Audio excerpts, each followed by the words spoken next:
This is the Criterion Creeps podcast, and tonight we're talking about General Idi Amin Dada, a self-portrait from 1974, directed by Barbet Schroeder. The synopsis for the film from Letterboxd: filmmaker Barbet Schroeder shows the Ugandan dictator meeting his cabinet, reviewing his troops, explaining his ideology. Okay. So, RJ, Uh-huh. who is General Idi Amin Dada? Like, to me, or who is he? Like, explain. Let's take a look here. What does Wikipedia have to say about Idi Amin Dada Umi, born in 1928, died August 2003? 2003? Wow. Yeah. Shit. Yeah. Okay, keep going. He was a Ugandan politician and military officer. He was the president of Uganda from 1971 to 1979, and his rule gained notoriety for its sheer brutality and oppressiveness. Let's see here. Amin was born either in Kuboko or Kampala to a Kakwa father and Lugbara mother. In 1946, he joined the King's African Rifles of the British Colonial Army. Initially a cook, he rose to the position of lieutenant, taking part in British actions against Somali rebels in the Shifta War and then the Mau Mau rebels in Kenya. Following Uganda's independence from the United Kingdom in 1962, Amin remained in the armed forces, rising to the position of major and being appointed commander of the army in 1965. Aware that Ugandan President Milton Obote was planning to arrest him for misappropriating army funds, Amin launched a 1971 military coup and declared himself president. During his years in power, Amin shifted from being a pro-Western ruler, enjoying considerable Israeli support, to being backed by Libya's Gaddafi, Zaire's Siko, and the Soviet Union and East Germany. In 1975, Amin became the chairman of the Organization of African Unity, a pan-Africanist group designated to promote solidarity among African states. During the 1977 to 1979 period, Uganda was a member of the United Nations Commission on Human Rights. In 1977, when the UK broke diplomatic relations with Uganda, Amin declared he had defeated the British and added CBE for Conqueror of the British Empire to his title. Radio Uganda then announced his entire title: His Excellency President for Life, Field Marshal Alhaji Dr. Idi Amin Dada, VC, DSO, MC, CBE.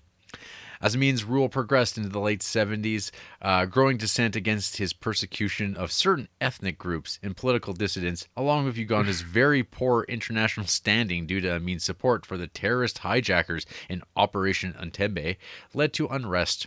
When Amin attempted to annex Tanzania's Kagera region in 1978, Tanzanian President Julius Nyerere had his troops invade Uganda. They captured Kampala and ousted Amin from power. Amin then went into exile, first in Libya and then in Saudi Arabia, where he lived until his death on August 16th, 2003. Amin's rule, RJ, you can interrupt me anytime, was characterized by rampant human rights abuses, political repression, ethnic persecution, extrajudicial killings, my favorite, nepotism, corruption, and gross economic mismanagement. The number of people killed as a result of his regime is estimated by international observers and human rights groups to range from 100,000 to 500,000. That's a pretty big range, Jarrett. Well, it's hard to pinpoint. You know? Is it? Yeah, it's hard to tell. Okay, keep going. Well, that's a good overview of this man that we got to spend an hour and a half with. In this, that about says it. This documentary that's like kind of right in the middle of his rule in Uganda. How did he die? I don't know. Because you said 2003, and I'm not going to lie, I was a little bit surprised by that. What was he, born in 28? Yeah, he had a good run. Yeah. Well, I just mean because, like, when was he outed? Like, 79. 79? Yeah, so he still had, like, almost 30 years after that. Yeah, he fused So around. what was he doing? Hey, living life. Maybe like hanging out by the pool. Hanging out by the pool. You think he was still running relays? Racing the boys? Probably sticking to those countries where war crimes commissions couldn't get him. Which ones are those? The left, the libtards. Oh, he's trying to get these war criminals. Oh, Mhm. genocide. Ugh. Is this where I give my disclaimer that I don't agree with your comments and that we are Oh, online characters? personas. Mm-hmm. Anyway, RJ. So this is Mm-hmm. the third time I've seen this particular documentary. Explain. Um, well, RJ, sometimes you got to look into the eyes of evil and kind of like learn something about this world. And Sure. the fact that there's like this documentary about this man who's just like. I feel like Idi Amin's name doesn't have like quite the cachet as like other like dictator types that Mm-hmm. the world has created, especially nowadays. He doesn't get really brought up too much. Um, but back in the day when I was a youngin' growing up, he was still kind of like, oh, you would be like, who's this guy? And you're like, oh, he's a bad dude. People would still talk about him. Mm. But now it's like Okay. he's been dead now for what, 16 years. So I guess yeah, allegedly. allegedly. So anyway, so this was like one of those like strange like artifacts that you hear about that like the video store would like somehow have, and you're like, Mm-hmm. what is this all about? So like I can't remember the first time I watched this, but I remember watching it, and then actually I watched it back in like 2012. I think around the time I probably watched that last King of Scotland film with Forrest Whitaker, who kind of helped bring General Amin back into the limelight Mm-hmm. for a brief time. But yeah, so this is just like kind of like one of those like strange documentaries where Barbet Schroeder, a French filmmaker, got this access to make this film about this like brutal dictator who like Mm-hmm. otherwise like seems to come off as like this really like jovial Fun guy. like fun guy, like very actually Barbet Schroeder describes him as he has like an innocentness to him, like he Mm-hmm. seems like he's like almost like childlike, which I guess is a polite way of saying not very smart, or Mm-hmm. like there's something like it's like I don't know if this man should be like running a country like Well, that's never stopped other people. yeah. So what's this documentary about? Well, what's that plot about here? The film is an extended character study of its subject. It follows Amin closely in a series of formal and informal settings, combined with several short interviews in which Amin expounds his unconventional theories of politics, economics, and international relations. Amin is supervising the Ugandan paratrooper school, boating through a wildlife park, playing the accordion in a jazz band at a formal dinner, and staging a mock assault on a small hill representing the Golan Heights. He discusses his plans for an attack on Israel, and his letter to Kurt Waldheim, then Secretary General of the United Nations, sent in response to the 1972 Munich massacre, which commended Hitler, is touched upon. On TV, it is announced Amin is in the possession of a manual which details Israel's plans, the protocols of the Elders of Zion. Included in the film are many candid scenes of Amin and his military in action. The paratroopers practice their exercises on a slide similar to those that would be found in a children's playground. A welcoming committee of villagers is forced to flee the dust and backdraft from Amin's helicopters as it lands. A cabinet member picks his nose with the end of a pencil during one of Amin's speeches in a cabinet meeting. In one sequence, Amin upbraids his cabinet ministers for their failure to represent Uganda correctly to the world. Even while with his foreign minister for his public relations failures, he is jocular and joking as always. 2 weeks later, the documentary points out the foreign minister's body was found floating in the River Nile. So yeah, this is just like, I don't know. It feels like it's about 3 scenes. there's 3 very long interviews that this movie Mm-hmm. it kind of like edits around. You get this like huge info dump at the beginning that just kind of like outlines. It's like, oh hey, here's some like political executions that are going on in a field somewhere with people just like with black hoods over their faces being just shot to death for some reason, and just talking about people being disappeared, and then you're like talking. So this narration like lays out this narrative that like obviously I don't think Mr. Amin was aware that this is the position that Barbet Schroeder would approach, because Mm-hmm. I guess he just didn't know better. And then, yeah, you just get these series of interviews with him in his office, at his home, on the boat for like, I don't know, like 15, 20 minutes, each of these intervals, him just talking, like him in his backyard, doing like a interview that's also being televised around the country. And then him meeting with his ministers. And then probably the most awkward part of this film is when he's addressing the room full of doctors. And his like obvious like weird awkwardness and sweatiness and heavy breathingness as he's like meeting men who are clearly more intelligent than he and him. And I don't know. I thought he handled that pretty tactfully by telling some jokes and getting them on his side. Yeah, he really like cut. The questions were asked, and he really kind of went around the answers. Yeah, you know, like a real diplomat, a real politician, Jarrett. So I thought that was pretty resourceful of him to dodge the things. Yes, you see. Yes, you see. You were very smart. Yeah. I also like that when he said, "Plus, don't get too drunk. You are not too drunk as a doctor, because no one will trust you." See, he totally sidestepped the issue. What are you going to do about all the doctors? Hey, just don't get too drunk. You're going to be okay. That's advice to live by, Jarrett. Yeah, talking about the crocodiles and how those things that just have their mouths open, waiting, just being crocodiles.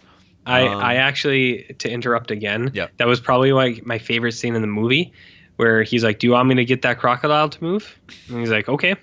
He's clapping his hands, but it's sitting there with his mouth open, and he says, "The crocodile, he's sleeping."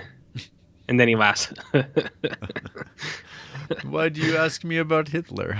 Why do you ask me about Hitler? And then he laughs. And then he laughs. Such a charming laugh. Yeah.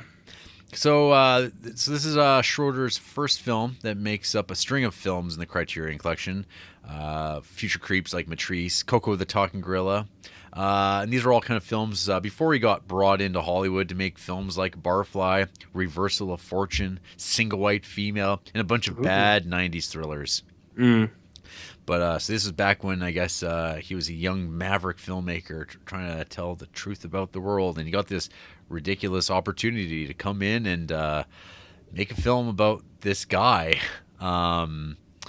So yeah, Schroeder talks about, like, on the DVD, there's an interview with him that came out, probably was done around the time that this DVD came out, talking about the reaction to this film in France, like on screens, where like it played for like, I don't know, like a month straight or something like that, and like audiences were just laughing because it's just like, this guy, what's this fucking guy's deal? He's like fucking hilarious, and it's like it's some real like great Dictator by Chaplin vibes of this man who just talks and talks and talks.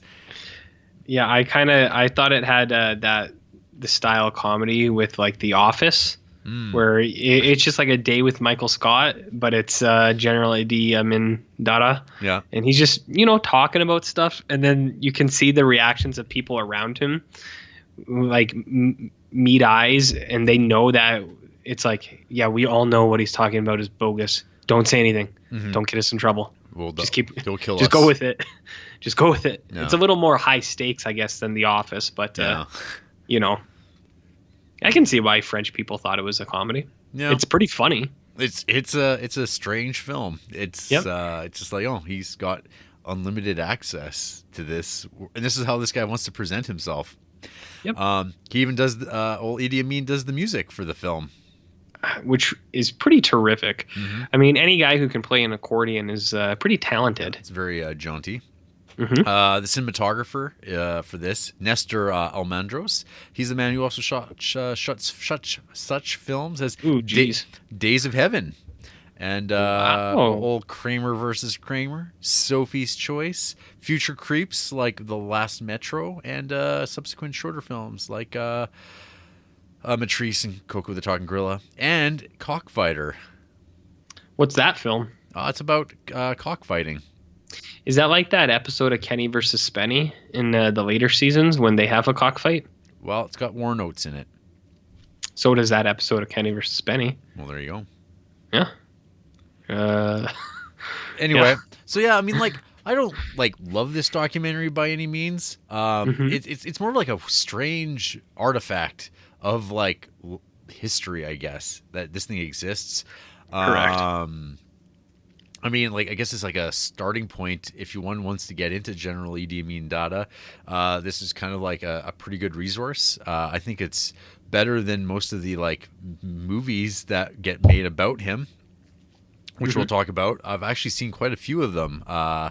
So I'm not sure how familiar you are. So there was like this whole thing that's mentioned like in Entebbe. There's like the raid on Entebbe. There was like a terrorist hijacking of a plane that was making its way to Israel, and a bunch of like, I don't know, PLO or like just like Muslim terrorists hijack a plane. And it's kind of forced to eventually refuel in Entebbe, and so we have the Grand Master of like negotiations, Mr. Idi Amin, who's like playing both sides of this and like being himself, as you can only imagine him dealing with these things. When it's like, but he's talking about Hitler and killing the Jews, and he's like pretty okay with these guys who have just like hijacked a plane filled with Jews. And so we have some of that sweet Mossad action where they take the plane and hijack it, and you're left, I guess, with General Amin shaking his fist going, Israel. That's the most accurate depiction I think you'll ever hear about the historical events of the raid on Entebbe, which has been like turned into like countless TV movies. Like the Israeli film industry like made so many of those, and they always have different guys playing old General Idi Amin. My favorite, I think it was just like straight up the raid on Entebbe, which has got my boy Charles Bronson is one of like the, as General Idi Amin. No, as one of the like one of the American dudes involved with this raid, but it's got Yaphet Kotto of Homicide: Life on the Street and Alien fame as General Idi Amin. Yeah, he's great. He's got that innocent smile that looks like he could eat you. Nice charm. Yeah, and then you've got other films like the Rise and Fall of Idi Amin. This, which you almost watched actually, instead of the proper film, because on YouTube this is it's listed as General Idi Amin documentary, and it is it is the Rise and Fall of Idi Amin, and it is a total exploitation movie that really like delves into like the tales and allegations of Idi Amin being a cannibal. And eating his enemies and just being like a real Caligula type. And then you get like so-called classy films like Last King of Scotland starring Forrest Whitaker. I have something to say about that, but yeah, before we get to that, I guess I'll tell you, RJ. Hey, what do you think old General Idi Amin thought of this movie? What do you think he thought? So I think it depends if it was presented to him as the footage it was, or if it had the narration in it. Well, there's two cuts of this. Well, I guess there's technically three cuts. So there was the version that's an hour long that Barbet Schroeder gave to Idi Amin that was for use in Uganda, the propaganda piece that he wanted. And then there's the film that Schroeder made, the one that we get to watch, which was released in Europe. And but he had, of course, agents, being a paranoid dictator, who went out and saw this version, transcribed it, made notes of it, gave it to General Idi Amin. General Idi Amin made a phone call, wrote a letter saying, hey, I want you to cut some stuff. And Barbet Schroeder's like, no, that's not what our contract said. Allow me to read a description of what happened at that point. In response, Amin rounded up almost 200 French citizens living in Uganda and confined them to a hotel surrounded by the Ugandan army, supplying them with Schroeder's home telephone number and explaining that their release was conditional on Schroeder going along with this. In the face of this dilemma, Schroeder made the requested cuts, replacing the 2.5 minutes of excise footage. It's basically that stuff at the beginning with the like executions, I'm sure. With the title cards recrediting the gaps to Amin. On Amin's fall from power, Schroeder restored the missing material, and most versions seen today now contain everything.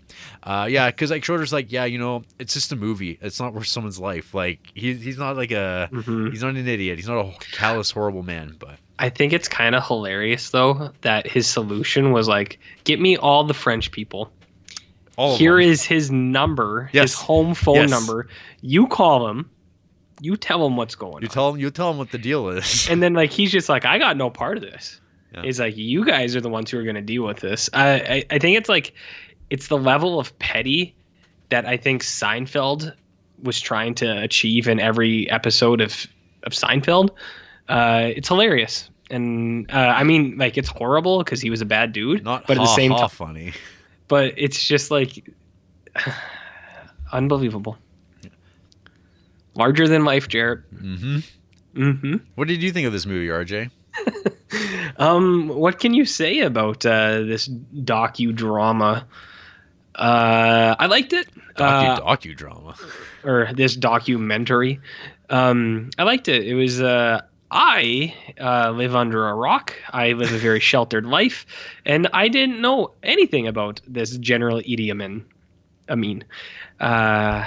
Am I naive and ignorant? Probably, but I'm okay with that. I would definitely say that in the Canadian school curriculum, there is not a lot on Africa in general. There is not at all. The little I know about Africa is about the primate wildlife, so I don't really know. When we get to Coco, I'll have lots to talk about.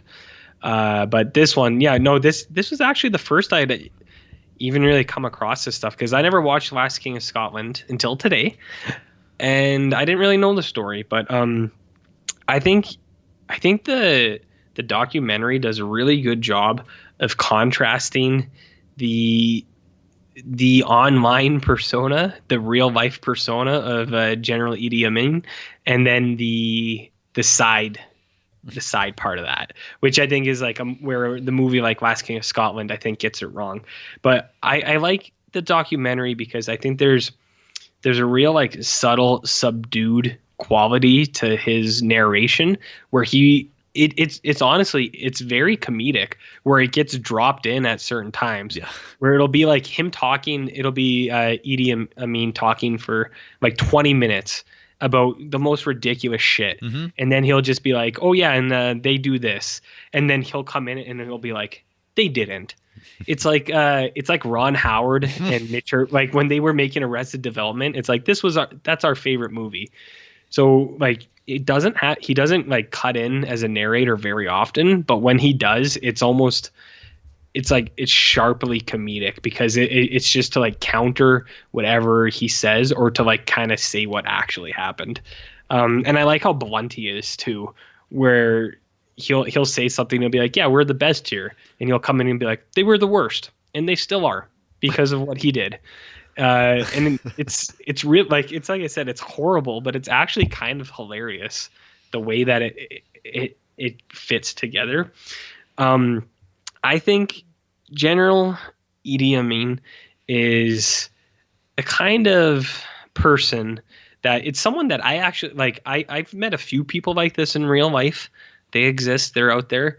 I think publicly and obvious connections to current political leaders are abound. I think the best one I think is when he's talking about his physical stature, and he's talking about like how he's so big and so strong that he will take out anyone. And I was like, who else is talking like this? He was I'm the healthiest president there's ever been. Healthiest president there's ever been. And like the level of his delusion to things are so funny, where he's like he's talking and he's like, the reason I am so popular, or the reason I am so loved, and then but then in the other things he's like, you must tell everyone that they love the leader. And it's like, I don't know, it honestly, this thing plays like a Simpsons episode to me, the way that like the way he presents himself and how it's so kind of clearly not real, but in his mind it is real. It's kind of amazing, Jarrett. It's kind of amazing that he is like that. Well, yeah. So, yeah. I've talked about some of the things that I thought were really funny, but one thing that I thought was hilarious was at the 5-minute mark, when you see the jazz band, their banner is the Suicide Revolution Jazz Band. Yeah. I thought that was amazing. The crocodile quote where he's sleeping, I thought that was super funny. All his talk about how he knows when he'll die, and his Oh fuck! All like the talk of self-proclaiming dreams. dreams. Oh, that's And the thing. he's Like when I the saw it in narration. my dream. Oh, that's and then goddamn Schroeder narrating. He's just like, and after a dream, he decided to do this, and you're just like, and there's no like, he said this after he said after a dream. He just like lets that moment like make you go, wait a minute, like he has a vision, like Martin Luther King. Oh no. He dreamt this last night, he It's says. a literal dream. He literally had a dream, and then he went and did that. And he talks about dreams, and you're just like, oh, that's not good. Yep. It's just him, man. I think the best like visual representation of who he is in the pool race, where he's like, his swimming technique is quite poor, Non-existent. because he's like all sideways, and it's amazingly, again, it's hilarious how he not only is his swimming bad, but he pushes the other people out of the way like almost unintentionally, but then he still reaches the end and he's like, I win. He's like, I won. But because he's like unaware of how bad he actually is at it. Well, But like no one's gonna tell him otherwise. And it seems like a joke. It seems like that Sacha Baron Cohen movie, like The Dictator or whatever. Yeah. It's like that level of stuff, and it's like, I guess it's all based on General Idi Amin Dada. I guess. I don't know. Yeah. It's again, it's horrible because he killed many people, but the presentation of his life is pretty funny. It's pretty funny, Jarrett. So, long story short, I did like this movie. I thought it was good. Like documentaries, whenever they do pop up in like the Creeps, they're sometimes, I don't know, they're tough to talk about sometimes when you actually try to compare them to fictional films, because it's like, well, this is a real thing that really happened, and these are all real people. Where when you go to like Armageddon, you're like, well. Wow, it's like the difference of talking about like an essay on a topic and a fictional story. Like they're different things. Like they're the way they're written and approached, but there's also like rhetoric that's used, and you can talk about like, hey, how was the making of this as a documentary? You can talk about it in those terms. It's far more of a technical conversation than a maybe like film is, because it's like, yeah, it's also subjective, but like I feel like documentary is like, it feels less subjective to me, because even though like the filmmaking itself is very subjective, but you know whether or not it works. But I don't know. I guess people argue about whether or not things work for them or not. Like Michael Moore, people sometimes hate how Michael Moore inserts himself into films, and he becomes such a impediment to like people being able to get information. And then or like M. Night Shyamalan inserts himself into movies. Yeah, but so I keep going about Michael Moore and the impedimation and all those things. All those things, yeah. Just when filmmakers, like some people do not like when, like, what's his name, Morgan Big Mac Man Freeman. Oh, Spurlock, yeah. He like, that school of documentary filmmaking, some people don't like that. Even though sometimes it can work. It's kind of like we've been trained watching enough TV that like we know that like television hosts do that stuff all the time. It's like documentary is entertainment, and this is like, I mean, entertainment, and it's like, because it's like him making this self-portrait of himself using another filmmaker who's like, well, you gave me this opportunity to make this, and now I'm going to like lay out what we know. And like I'm sure that he wasn't even aware of like how the atrocities that would be like done over the course of like the next decade this guy was in power.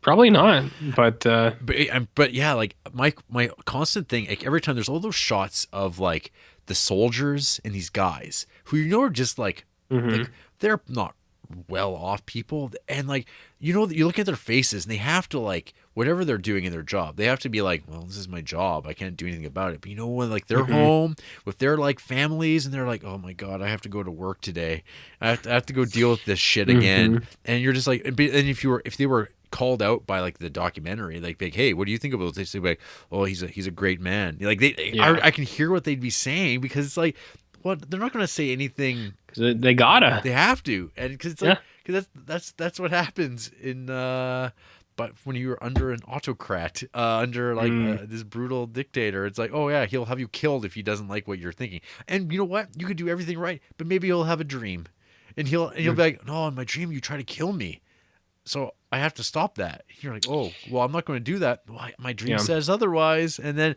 off you go to like your post in the field with a hood over your face. It makes sense. Why do you ask me about Hitler? Why do you ask me about Hitler? What is this? His laugh, so charming. He is. He's really charming. Like, I get it. I do understand why he appealed to people. He's got moves. He's got grace. Him talking about saving up money to like feed the British poor.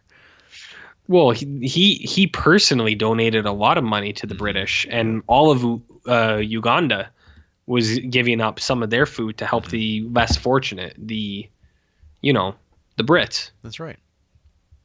The Brits. Well, RJ, yes, you also watched Last King of Scotland, which I saw some time ago, and I really don't remember it. But you mentioned to me that I gave it 2.5 stars on Letterboxd, and I'm like, oh yeah, that seems right. I don't remember a goddamn thing about it other than Forrest Whitaker's in it, but it felt like my memory is like, it's just like a by the numbers kind of like nothing special drama, and that's about it. So I don't think that movie's good at all, to be honest. Okay. And I think on my personal Letterboxd, everyone I followed gave it like 4 stars, 3.5, 4 stars, and then you were the outlier there. And I was like, I wonder if that's just Jarrett doing his thing, or if he's true. I think 2.5 stars is maybe even generous. I think I would maybe rate this thing 2 stars. And there's a few reasons for this. One, I think it's a poorly made movie. My biggest problem with this is it's all like zoom in, zoom out, close up type things, and then like quick pans. So it'll be like James McAvoy, and then it'll cut to a different character. And it'll be shit! Whoosh, You saw 2 James McAvoy movies in like a week. In a week, yeah. He's rising up. And so here's the thing: I think James McAvoy is a good actor now. In the time of Last King of Scotland, I think young James McAvoy is pretty fucking unbearable to watch. Charles Xavier? He has this weird composure to him where he's kind of always making pouty lips, and in this movie he's flipping his hair a lot, which isn't even long, like it's ear length, but he's like flipping his hair, and he's always really smug, which I guess is like the character. But I was like, I don't like him. And so yeah, there's like all these. I don't like the way the film is made, because the way the camera cuts between people, and then it's like, you know what I mean, right? Where it'll zoom in on someone's face, and then it'll zoom out, and then it'll zoom in on the next person's face, and it's like, it's like, just stay still. That's like docudrama filmmaking. It's that verite. It makes you feel like you were there, fly on the wall. Yeah. I got that, where it's supposed to be like guerrilla filmmaking, but I don't like it. I think it's distracting, and it kept taking me out of it. And the other thing that kept taking me out of it was the music, because the music is like, it's all over the place, where it's like, you know how I always make that Seinfeld music where it's like boom, ba-dum, ba-dum, dum. It's like that at some points, and then at the serious points, it's like and it seems really labored. I know these are weird things to get mad about, but so the biggest problem with this this movie in general, is it's tonally all over the place, where there's a bunch of fart jokes, and they're really playing up how goofy he was, which I get, he was super goofy, but it'll be like James McAvoy showing him how to fart, and then next it'll cut to, it'll try to cut to like something really serious, like there's people in the streets like shooting guns, and then the music will come in, and I'm like the transitions between the two kind of the tones don't work very well. So these are problems I have with how the movie is made, but the movie itself I don't like either. The movie's really hung up on insatiable James McAvoy, like chasing Poon. And like that's all that this movie is about. It's like him going after Scully from X-Files and then him going after one of Right. General Idi Amin's wives. Oh yeah. And I was watching this and I was like, this guy's way too loosey-goosey. Like he already knows that he's in a bad place. He's tried to leave. And then he's like, you know what? Whatever. I'm just going to bone down with one of the wives. And he even says, quote, fuck it. Whatever. So he just does it. And so he's like back and forth. And that's what I mean. Like his character is really annoying. Maybe that's what that guy was like. But I was just like, I don't like this. I'm sure it wasn't. Yeah, like I don't know, a guy like that, and even so, the build up to it, where he's like a moody teen, he's like, I want to get away from my parents, man, and he has a globe and he spins it, and he's like, I'm gonna go to the first place that I land on, and he lands his finger down, and he goes, Canada, and he pauses for a minute, and then he spins the globe again, and then he puts his finger down, and it zooms in on Uganda, and I'm like, what the? I was like, when it what's the zooms problem in, with is there that? the sound of an airplane? Oh, it's drums, I think. It's like yeah. But because of Africa, baby. Africa, but I didn't get. I was like, what the fuck? I was like, what is this like weird shade being thrown at Canada? Like it's some shitty place. Like Or it's boring, and then obviously the movie doesn't go there. yeah, maybe.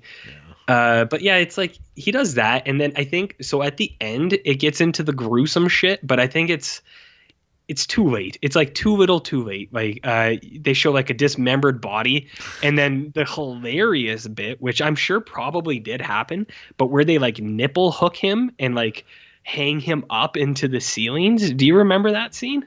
No. They take these two hooks and they shove it through James McAvoy's tits, put ropes on him, and then like pull him up into the ceiling, so he's just hanging by his like loose skin, and then they drop him. Yeah. But here's what they do next, Jarrett.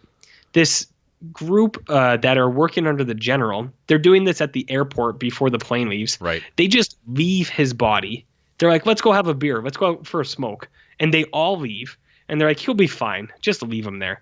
So then the other doctor comes in, cleans him up, and then sneaks him onto the plane. Right. And then the goons come back and they're like, where is he? Oh my God. And again, maybe that is what happened, but that's dumb too, even if that was what really happened. So I don't know. I didn't really like this movie, Jarrett. Was it a real good thief type of movie? I wouldn't say that. Like there's some things to it, but I don't know. I think all these like high ratings for this must have been when it came out like 13 years ago. I would challenge anyone to watch this now and still have such a hot opinion of it. But I don't know. Maybe I'm just desensitized to things, and this movie was just like nipple hook hangings. I was like, whatever. I don't care. That's possible too, Jarrett. I don't know. Maybe. Forrest Whitaker was good, but he's not even really. Well, he's in it, but he's not in it like that much. This movie's about James McAvoy chasing Poon. Oh, he's not in it to win it. He's not in it to win it, baby. So I got to watch some more. But he did win. He won that Academy Award, I think. Yeah, he did. Yeah. He did. So what James McAvoy movie do you want me to watch next? Oh, God, I don't care. Narnia? Ugh. Hey, RJ. Yeah. What? Who hates General Idi Amin Dada, a self-portrait?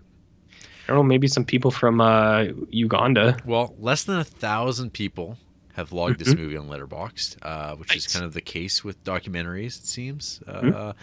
And first up, the lowest rating, a mere 2.5 stars. It's no real hot hate from Andy, in all caps. It's very obvious that people making this film don't agree with the man or his actions, but like, why give him a platform?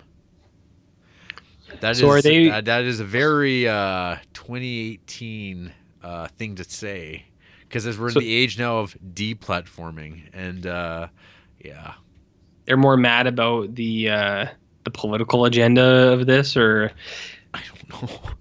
Well, so the thing though is like the argument can be said the other way though, where it's just like, isn't that was it Eisen or whoever like was the president after World War II? Who was like, yeah, let's go get some cameras on all those concentration camps to show how bad it was so people don't forget. Where it's like with this, it's like it's not a platform. I think it's like you said, it's more of this artifact of history where it's like, hey, maybe people should see what this was like. So you get a better understanding of like what happened. Yeah, I mean, this could get into a bigger discussion about like Yeah, journalistic it's a fine responsibility line, and like what you're doing. I don't know. It's like you're in the moment and you kind of do what you do, and people can nitpick and argue and do nothing with their lives and make letterbox posts. Like that's kind of what it boils down to. It's like, oh, I don't know. One of Andy's favorite films is Roma. Nice. So all their other favorite films are very like obvious things. I'm doing this lately. Their least favorite films: 16 Candles, The Hangover, Bruce Almighty. That's weird. Bruce Almighty's not a bad movie, is it? It's not good. Well, that's debatable, but I don't think it's a bad movie. Gabe, 2.5 stars. All he says is, he or she, I've got a very good brain. Anyone with shit for brains. Gabe is based on his avatar on Letterboxd. He's male. I'm going to make a bold statement to say that. Okay. Their favorite films include Criterion films, being John Malkovich, High and Low, Lawrence of Arabia, North by Northwest. They don't have a whole lot of 5-star affairs. Many Criterion movies. They may even be a fan of this podcast. Okay. All Criterion movies, to be honest. Only 2 half-star movies. One is called Los Muertos from 2004. And then Spawn. Spawn's a good movie. I don't know. No, it's not. Oh, okay. Well, I mean, there's nothing to even really make fun of. I've got a very good brain. Anyone with shit for brains. Probably accurate. It's like it's being like the healthiest president. And I'm here one more. 2.5 stars from actual film critic Mike D'Angelo. Again, he comes up. Often a detractor. A feature-length version of the New York Times recent, as I write this, off-the-cuff Trump interview, featuring the same relentlessly appalling mix of braggadocio, blatant lies, and bizarre self-delusion from its subject. I concur with those who faulted Schmidt for providing the cancer-in-chief with yet another forum for his toxic nonsense, unchallenged. Feel pretty much the same way about this doc, which is 90 minutes of murderous autocrat is autocratic. It's at least a little bit more interesting than the autobiography of Nikolai Sasasu. I can't remember how I can't. Excuse me? Yeah, he's another one of those bad people. In that you do get a sense of Amin as a person, especially when he works hard to be ingratiating. But this just isn't a mode of political journalism that I find very productive.